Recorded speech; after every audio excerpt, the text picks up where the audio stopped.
Hey guys, Huzz here bringing you another video. Now this is a top lane tier list for patch 4.15, which is also known as the Nah era. Now just before we get into it, I thought I'd mention this is pretty much revolved around solo queue, not competitive, and it is from my personal experiences of having 2 diamond accounts, and I also main top lane. So without further ado, let's get started. So, to kick off the list at number 10 is Alister. Now, Alister kind of was a recent addition to top lane, and he actually has got some recent nerfs. Now, I'm not sure if Alister's going to stay in the top lane. He might go back to support, but I'm putting him in the list nonetheless because I still think for the next couple of weeks, he is still going to be up there. Now, I would class Alister as a tank utility champion, and let's go into the pros. So he has surprising damage for a very tanky champion. You know, if you build the Static Shiv Triforce build with also going tank, you're going to do a lot of damage. He has great sustain with his E, obviously it's just an inbuilt heal. He has amazing CC with his knock-up, his knockback, etc. He has great peel. Again, in this hyper carry meta, he can simply knock a target away from his AD carry. He can hold off split pushers, so if you're against a Jax, a Tryndamere, something like that, you cannot really dive an Alister late game one-on-one. With how tanky he gets, with his ultimate, it simply cannot be done, and his wave clear in them stages is pretty good. Alister is also very good at catching people. If he flashes, QWs or whatever, he's very, very good at that. Now, the cons to Alister are as follows. He has mana issues in the early game. He is actually squishy early if you do opt for going into the Doran's Ring and the Sheen early. He's reliant on hitting the QW combo. If you do not hit it and muck it up, it actually can put your team at a disadvantage. And he has a high skill cap to actually get right. Now, professionals I'd recommend to watch or keep an eye on are Wicked, Xazus and Aphromoo. Now, I understand Aphromoo is not a top laner, but just watch him simply for mechanics. Number 9 is Jax, the hyper carry himself. Now, Jax has fallen out of the meta a little bit, but I believe he's still strong if you do play him in the right way and you're confident playing him. Now, the pros to Jax are as follows. He outscales pretty much everything. There aren't many things that actually can deal with him late game. Now, saying that, by level 11, you can pretty much kill anything if you're actually not behind. He also can generally always win the split push later, so if you're against a Nidalee, you're against a Tryndamere, something like that, you'll actually do fairly well against most things. And he also has free resistances from his ultimate, so you don't have to build them that early in the game. Now, Jax also has a surprisingly strong level 1, whether you take that E level 1 and run into minions absorbing all the damage, or you take the Q and just jump on their face. Now, the Tower Destroyer himself has a very satisfying noise when hitting the tower, and them towers will simply fall before your feet as a Jax. Now, the cons to him are as follows. He has a weak early game, especially pre-6. You know, he is, as the bottom one, he is a magnet to getting camped because everybody knows he's weak. He is weak versus heavy CC/peel because, again, he's a melee champion, and if he can't get on his target, he's going to be useless. He has mana problems early if all you're doing is trading and fighting, so you can be caught out occasionally, and he is attack speed reliant. And again, with the meta being, you know, Randuin's on most top laners and certain champions having attack speed slows, it can get fairly annoying. Now, professionals I'd recommend to watch are Dyrus, Xazus and Freddy122. Number 8 is Akali. Now, Akali is known as one of the best snowballing carries in the game. So let's get into it. The pros, as mentioned, she's one of the best snowball champions in the game. She can keep on a target. If you hold 3 ult charges before you go in on your target, they can flash away, they can get lanterned away, whatever. Very regularly, you can just keep on that target and kill them. She has incredible burst. She is known as one of the most bursty champions in the game. She has majority AP damage, but has some AD, so she isn't as affected by resistances as other AP mages. She has a stealth ability, so if she's in a tricky situation, she can try and escape with a stealth if they don't happen to have any pink wards or the stealth trinkets, etc. Now, the cons to Akali are as follows. She has a hard lane pre-6 in most cases. She's very reliant on her ultimate, and she's also very item dependent. You know, you're not going to do very well if you do get behind. She's usually squishy. Now, you can build a tanky Akali, but in usual builds, she is very, very squishy. And if you get caught out by a pink ward in a team fight, you'll find that you might just simply die. and she doesn't fit the meta perfectly right now. Now, as mentioned, this is a solo queue tier list, so she's great for snowballing solo queue, but if you're against a tank that you simply can't kill, you may struggle a little bit. Now, professionals I'd recommend to watch are Inox, Ryze, and Skara. Now, even though Skara is a mid lane, I'd recommend watching him occasionally for mechanics. Number 7 is Dr. Mundo, the tank himself. Now, the pros to Mundo is he's very tanky. He's very hard to kill when he gets all of his items. He has great poke damage for a tank, so putting him into a siege comp or something like that is completely fine. He has inbuilt CC reduction, crowd control reduction with his W. He has a good lane phase. You know, he is a bit vulnerable pre-6, but after level 6, he actually has a good lane phase with his poke and his sustain. And yeah, his great sustain with his ultimate and his health regen. Mundo is near unstoppable when fed. I'm not going to mention what game recently, but there was a game that Mundo pretty much won the game for his team. And he's also great at chasing. If you keep landing them cleavers, you can catch pretty much any target. Now, the cons to Mundo is he's arguably countered by a summoner spell, with that being Ignite. You know, it reduces his healing from his ultimate, which can catch him out. He has no actual CC for a tank, so he can't stun anybody, etc. So he only can slow them. He is skill shot reliant. To be an effective Mundo, you have to hit your cleavers, and he actually has a weak early game. And following on from that, you can get easily dived pre-6 if a jungler does want to come up and kill you, or if again a mid laner wants to come up and kill you. And then the final one, he has no actual escape. He has no, wall jump or anything. He's relying on running away or flashing. Now, professionals I'd personally recommend to watch is Dyrus, Balls, and Ackerman.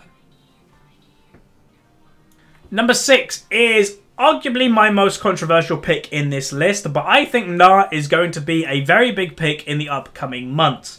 Now, I class Gnar as a tank carry because I am building Gnar more of a tank than a carry. I may build a bulk or something like that, but it will be predominantly a tank. Now, the pros to Gnar are as follows. He has the potential to snowball. He's a great snowball champion as he can bully people out of lane, etc. As mentioned, again, he has a decent lane phase if played correctly. You have to play aggressive when your rage is high, and you have to play passive when your rage is low.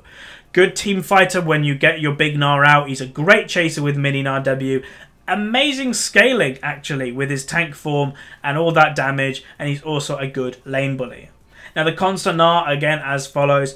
Can be near useless if behind. You know, it's pretty much like this for any tank, but if you're trying to build something tanky and you are behind, because you won't have the tank stats to back up whatever you're trying to do, you'll probably just simply die. His ultimate cannot be cast or fully cast whenever you want, and this can be an issue if you really need the other form now. And he also can die very, very quickly if caught out by mini Gnar. His lane counters are popular champions. Now, I'm not a massive fan of saying lane counters win games, etc., but obviously they do make things a bit harder. Lane counters to Gnar are stuff like that can all in, like Irelia or something like that. He also has a very high skill cap to get right. Now, anybody can play Gnar, but to actually get full use of the champion and play everything well, I think has a very high skill cap.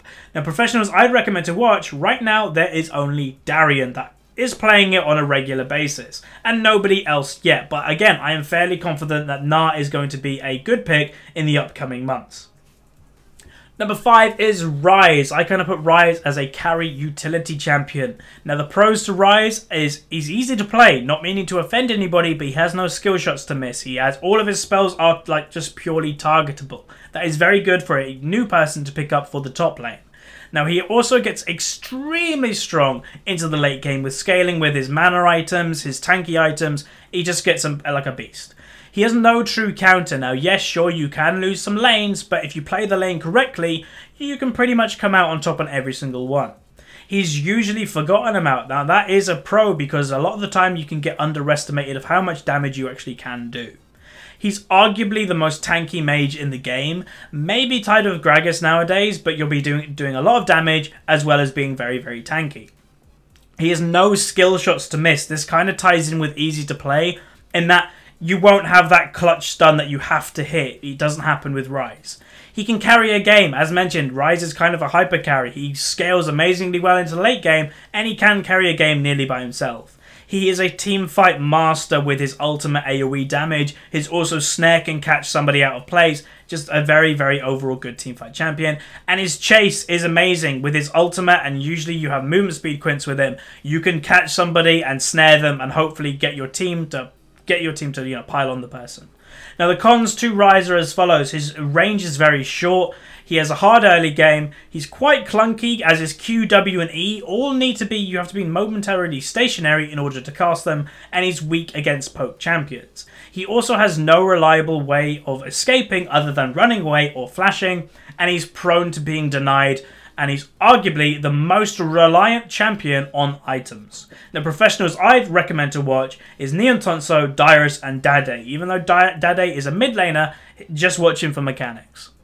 Number 4 is Irelia, one of my personal favourite champions in the game. I kind of describe it as a carry tank. Now the pros to Irelia are as follows. She has very few lane counters. You know, she can do well in pretty much any single matchup, and the matchups that she can struggle against are usually skill matchups that you can still come out on top of.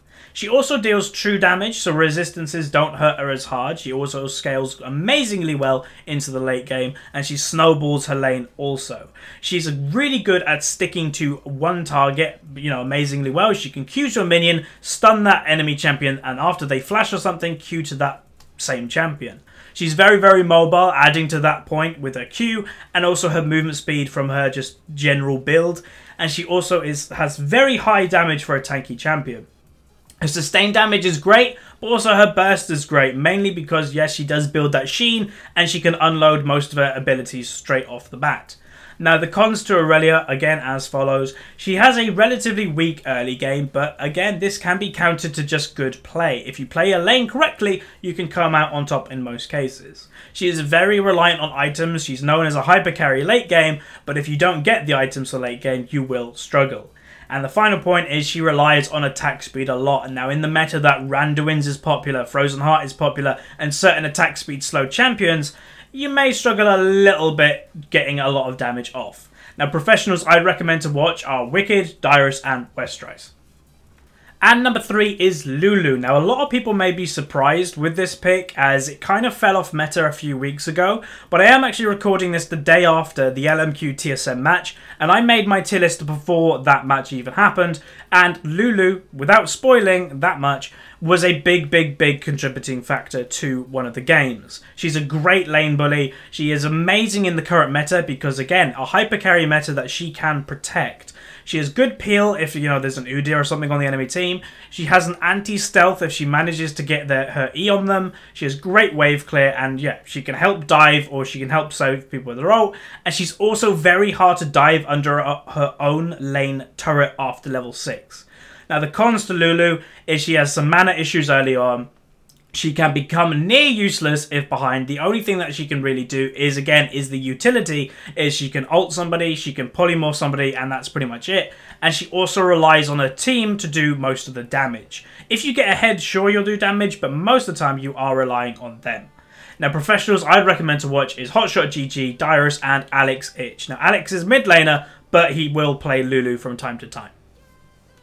And the number 2 slot is Maokai. The tree himself, he's a very tanky champion, and he's actually very good for solo queue. Now, what you have to imagine with Maokai is you're focusing less on yourself and more on the actual meta that's happening right now. The meta is a hyper carry meta that you'll have a Tristana or a Kog'Maw or something like as your AD carry, and Maokai is the perfect top laner for protecting and helping them in team fights or the later stages of the game. Now, Maokai's actually pros for himself. He actually has a decent lane phase after level 6. He cannot get tower dived very easily because of his ultimate. He is the team fight master. He's extremely tanky. He shuts down hyper carries. Now, you may question, how does he do that? With his 20% reduction, if the enemy team has a hyper carry and your team doesn't, it kind of puts them on even damage, and then supplies his own vision with saplings and has great sustain. Now, the cons to Maokai: very bad mana pool, so early game you will struggle with mana. He struggles versus range, so like Lulu, you will struggle against them type of champions. He is very item dependent, so if you get behind, you'll find that you'll just blow up in team fights. And he's very vulnerable to ganks or just getting killed before level 6. Now, professionals I'd recommend to keep an eye on is Dyrus, Xerath, and Wicked. So, just before we get into the number 1 slot, I thought I'd do some honourable mentions. Now, again, one thing I'll quickly say is if I were to do a third honourable mention, it would be Gragas, but Gragas has seemed to have fallen off the top meta of recent time.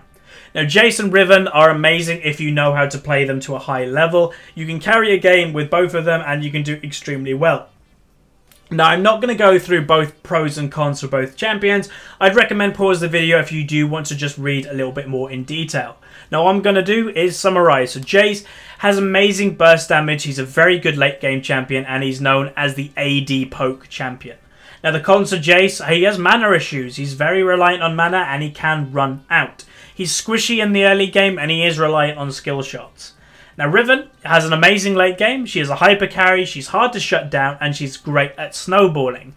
But with that comes her cons. She is heavily countered by CC. She's actually easy to make mistakes on, and she is squishy. Very, very squishy. Now, professionals to watch for Jace are Expression and Dyrus. Although not many actual people nowadays stream Jace or play Jace on stream, he is still a good champion for solo queue. And Riven, professionals I recommend to watch. Box. Now, I do count Box as a professional for Riven, as, you know, he's probably the best Riven, or one of the best Rivens in the world, and he does stream it on a regular basis. Mega Zero, whenever he streams, he's a good Riven, and also Dignitas Zion Spartan. So that's pretty much it.